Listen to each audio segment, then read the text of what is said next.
Hello, my name is Steve Bell. I am co-founder of Digital Lean Strategies. I'm on the faculty of the Lean Enterprise Institute and representing the Lean Global Network here today. Thank you for the opportunity to address your convention today from 9,000 miles away. In order to ensure the best experience for you as an audience, in order to prevent any potential glitches with the long distance and the streaming, I am pre-recording this presentation about 12 hours in advance. After this presentation, I'll appear live on Skype to answer your questions. First of all, I would like to introduce the Lean Global Network, originally founded by Dr. Jim Womack, a co-author of Lean Thinking that was published over 20 years ago. Members of the Lean Global Network participate in education, they create learning materials, and they participate in summits and speaking engagements and community gatherings.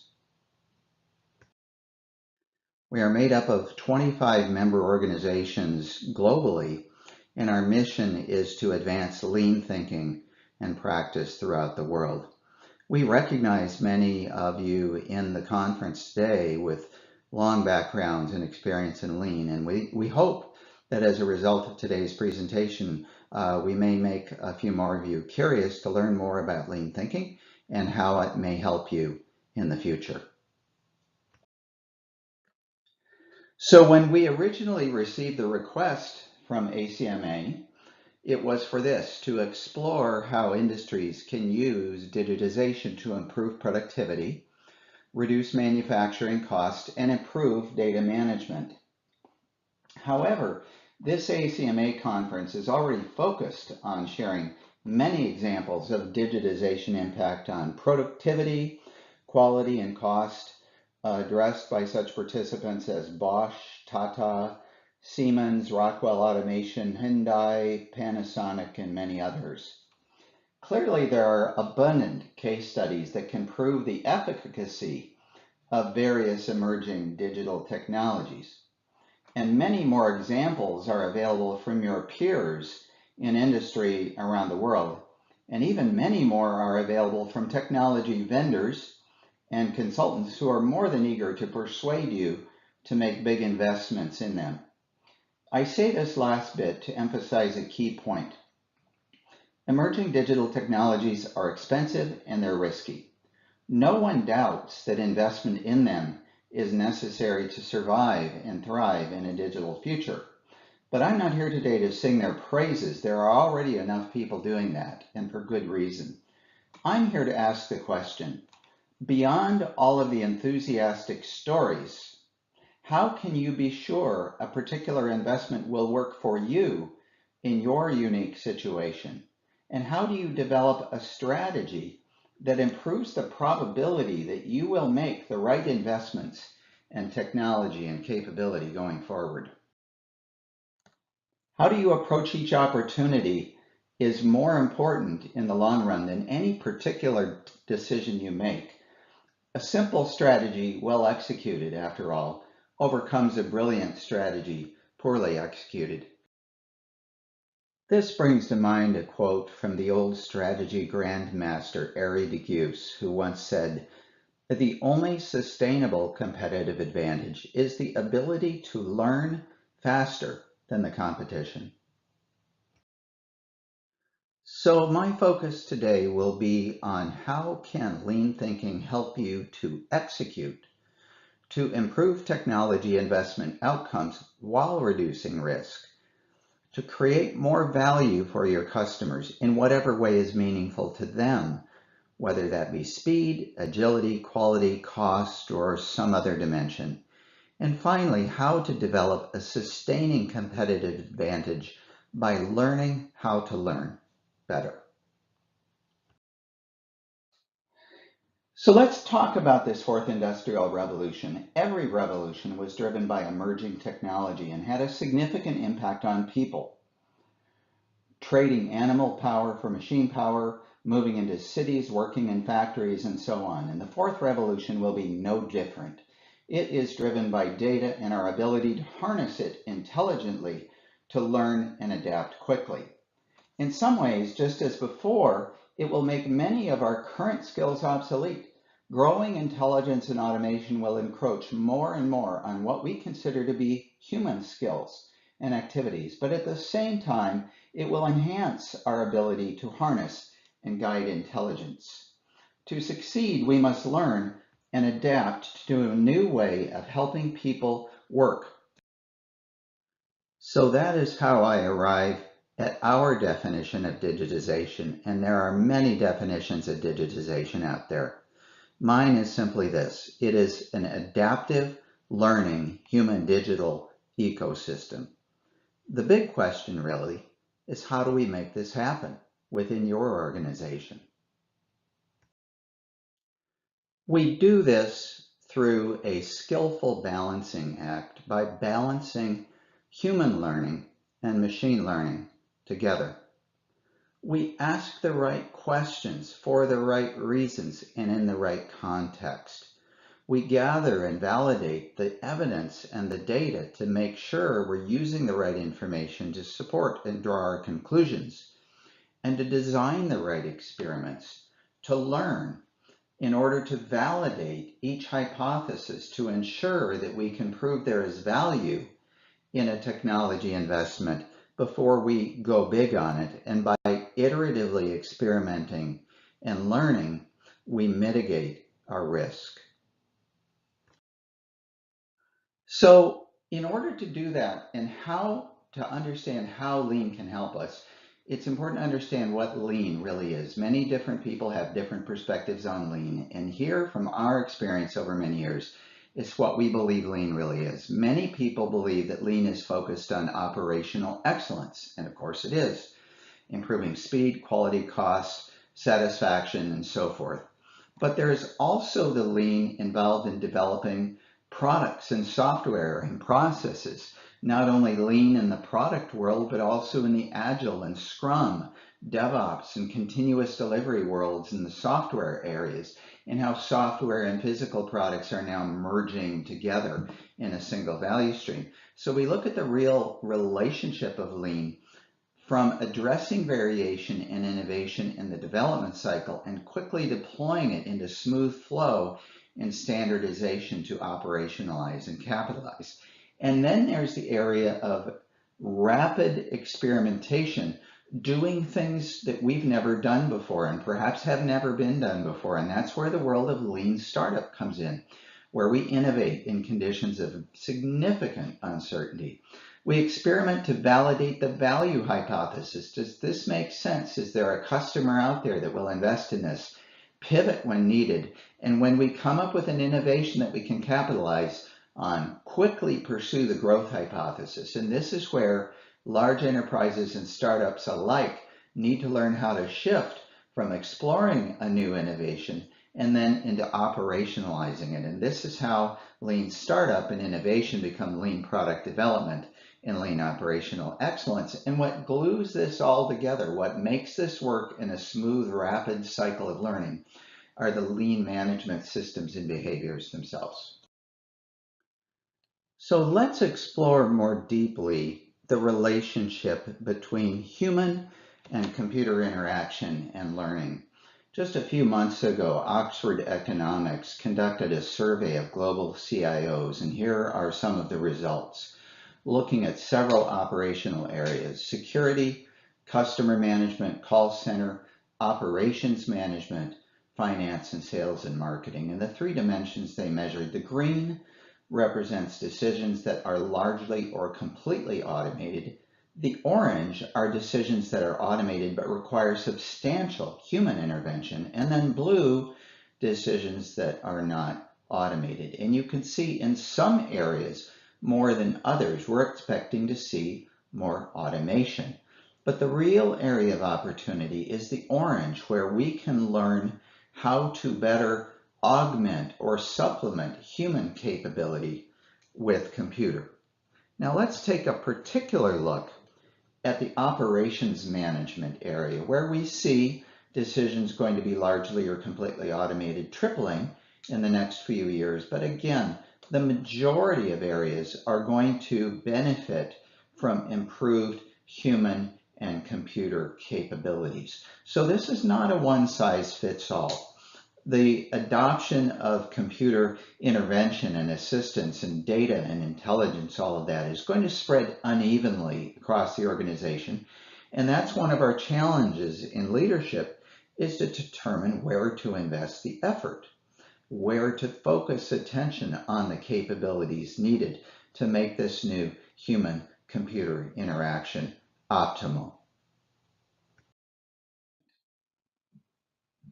So with that premise in mind, what we would like to introduce are three foundations that we believe are necessary for an effective strategy to excel in the digital age. The first is value stream organization, a continuation of the second of the 5 lean principles introduced by Jim Womack and Jan Jones over 20 years ago, the value stream organization. Then an emphasis on data-driven problem solving and decision making. And finally, the development of a learning organization. Key to success of a lean enterprise is thinking and managing along the flow of value, what we traditionally call a value stream. And the practice of value stream mapping has been used successfully for over 20 years. But alone, we have found that it's not sufficient to guide an enterprise on the digital journey, because there's much more dimensionality to an entire enterprise looking at their digital future. So the next step in the evolution is what we call enterprise value mapping, a multidimensional view of core enterprise value streams. This is an architectural view. Traditional value stream mapping looks at a customer request that initiates a cycle of delivery. A customer asks for something, the process is within the organization, deliver it, and the customer hopefully gets what they're looking for. Whereas enterprise value mapping looks at the entire customer life cycle journey and experience from beginning to end.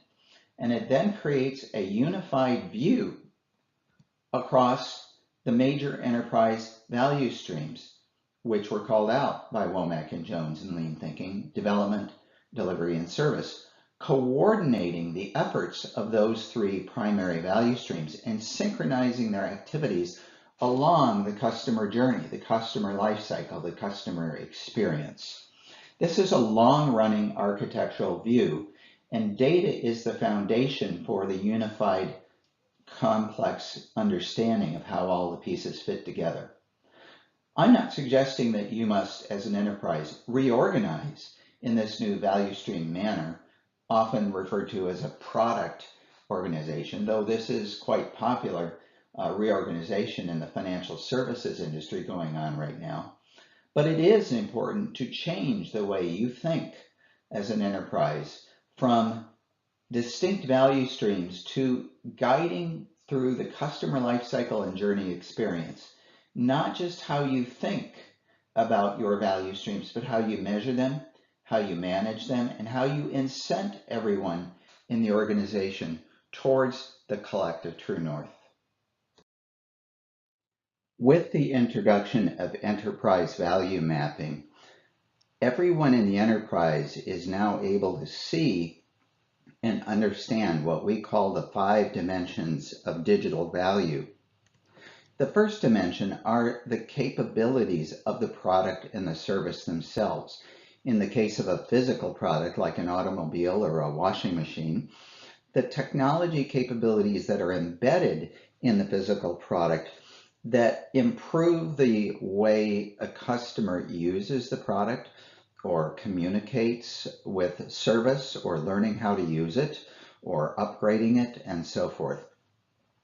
Then there are the value streams within the enterprise to develop, to produce, deliver service. These are the core value streams again, and how we've already talked about, but how technology can help improve those. And then the view, the customer view, their journey, their experience, and their value, not only of utilizing the product and service, but interacting with the organization that delivers it to them. And it's not only the value, the traditional way of looking at a lean from a customer perspective, but their experience as well, because it's possible to have good value in a product, but still not want to call customer support or tech support because you don't have a good experience with them. So the whole package is the customer value and the experience that makes them want to keep coming back. And then once an organization has an overall view of these elements, it can look at the overall business and operating models, the way it organizes itself, the way it looks at the products and services and delivery, and the supplier organizations, the overall global value streams, and the way they work in a different way. And then finally, how the leadership, management, collaboration, and learning systems envelop the first four dimensions. By going through the enterprise value mapping process and understanding how all of these pieces fit together, this gives everyone in the organization a way to see and understand and improve and innovate together, again, towards a collective true north.